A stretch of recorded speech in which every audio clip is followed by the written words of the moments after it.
Bagyong Basyang. Good morning. Kino, so naatas sa Lower Nangka. So nagmasid-masid ta sa palibot ko. Sige kay tabo. So by the way, gamay nga suggestion siguro no, naatas sa tsada kay nga spot, pero nagi mga tao nga maingon nato bang kulangan baka sa pagpahinomdom or sa tao gani kanang kulang lang gyud sa gugma sa iyang palibot no, sa iyang kapaligiran kung pa nato. By the way na lang ko i-share nga gospel may tungod sa kaluwasan no?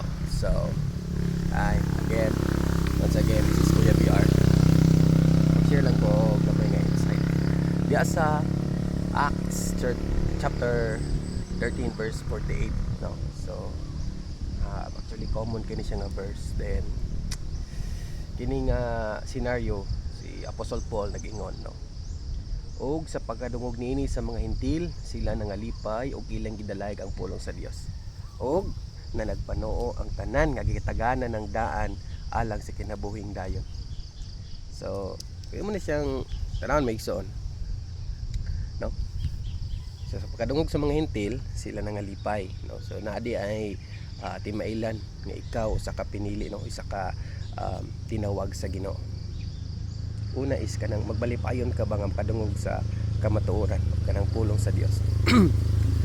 Og sa pagdungog nini sa mga hintil sila nangalipay og ilang gidalayig no. So atong gadayigon ang pulong sa Dios. May lain ang pulong sa Dios si Jesus Christ man no? The word no became flesh and dwelt among us man na siya. Then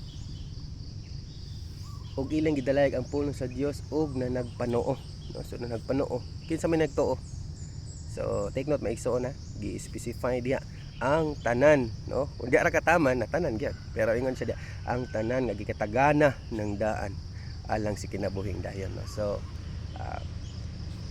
no hate no, just saying no. So salamat kay sa grasya sa Ginoo, taliwala sa madag-umon nga kabuntagon no. So actually lain gid ang panahon na ako nakita nga post ganiha medyo baha gyud no.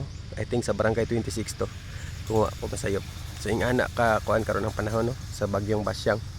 So by the way mo na siya ang kuan di kay no klaro kay di na ako ma-zoom tungod kay naka 0.6 ko. Kana siya nga area diha. So that is Villanueva pa na siya sakop no.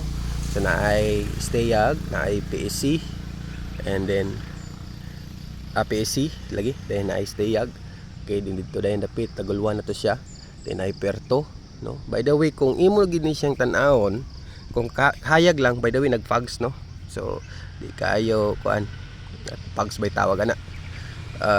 Tabok ani actually mo ang Cagayan no.